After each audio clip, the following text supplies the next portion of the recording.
Flip that script. That's where the guest gets to ask the host a question. I don't know what you're going to ask. This is a tough one.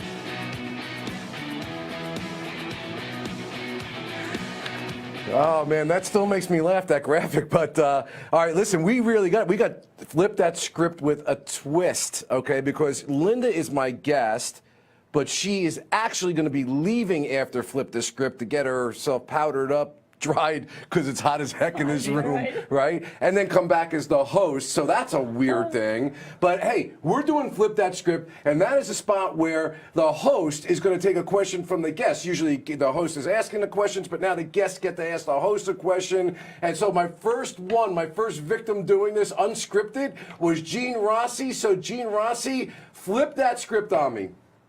If you were doing the closing argument in the Zachary Keene case, what would be your theme? I would get down on my knees, I would pray in a praying position, and I would say, guys, could you just do me a favor and find him guilty of something less for me as opposed to him? No, but in all seriousness, I mean, I would sit there and I would try to argue that he did not think that he had the legal responsibility, didn't know what was going on. He was taking care of the 2-year-old. Maybe he had some level of drug addiction or whatever, but that doesn't necessarily mean that he was specifically failing to act on behalf of that child or that he thought others were doing the things that they were supposed to be doing on behalf of the child. I personally, Gene, think it's a really hard case to defend, but that's where I would go with that.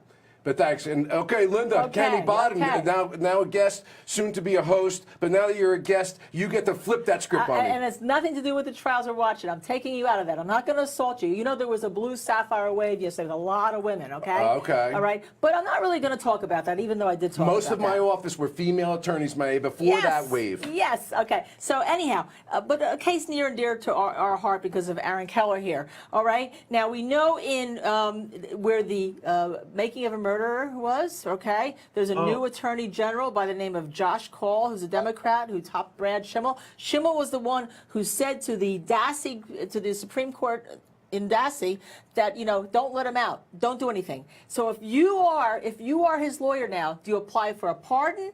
Do you go back on another habeas motion and try to get Dassey pardoned? I'm not talking about Stephen Avery. Let's talk just about the child at that point. Yeah, and honestly, I don't follow that case as much as everybody else has. I think I may be the only person that never watched the entire series, and I'm told to do that. But well, then let me give you another question. I think the question you're asking, though, is a political question. In other words, do you go to a new administration? But I think it's an important question. Do you go to a new administration and seek some sort of extrajudicial relief here because the political parties have changed? But Linda, this is no different than what's going on in the government right now with the new Attorney General flipping the script, if you will, with regard to the memo that says that defendants have to plead to the most readily provable, highest level offense. In other words, politics plays a big role in the manner in which cases are prosecuted. And that prosecutorial discretion is so wide, depending on the political affiliation of people or their personal temperature or not, you can get wildly different results. So maybe that would work with Dassey. Well, let me give you 1B to that question. And I know Aaron Keller is probably going to weigh in on this, I'm about to say something. I'm tripping on a wire here with Aaron. El Chapo, which fascinates me, all right? People are getting excused because they're fearful they're going to get shot by,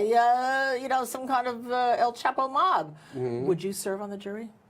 Would? I would. I would serve on the jury. Listen, but I have a special reason to say that. I've had police protection and people putting murder plots on me for a lot of time in my life as a prosecutor. I mean, House still surveilled, things of that nature. So, of course, would an ordinary citizen be very concerned about that? Should they be very concerned about it? Yeah. I guess the question really becomes, and I'll flip the script back to you, and maybe Gene, real quick, let me ask you a question. Should the jurors' identities be withheld from the defendant so he does not know who those jurors are? Well, I think in this case, yes, because we have a history of El Chapo being violent.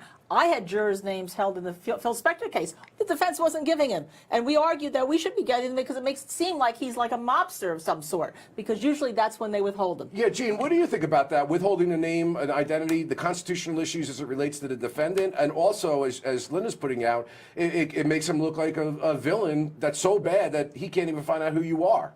I'm a firm believer that you have to do everything in your power to protect the identity of victims, witnesses, and especially jurors. I have zero problem in withholding the names and addresses precise addresses of jurors from a defendant. As long as the lawyers have it and they are told they cannot communicate it with their client, I have no problem with that. Okay. Hey, listen, Gene, Linda, great questions for Flip That's Group. I greatly appreciate it. We got some activity in court. New witness. Let's go.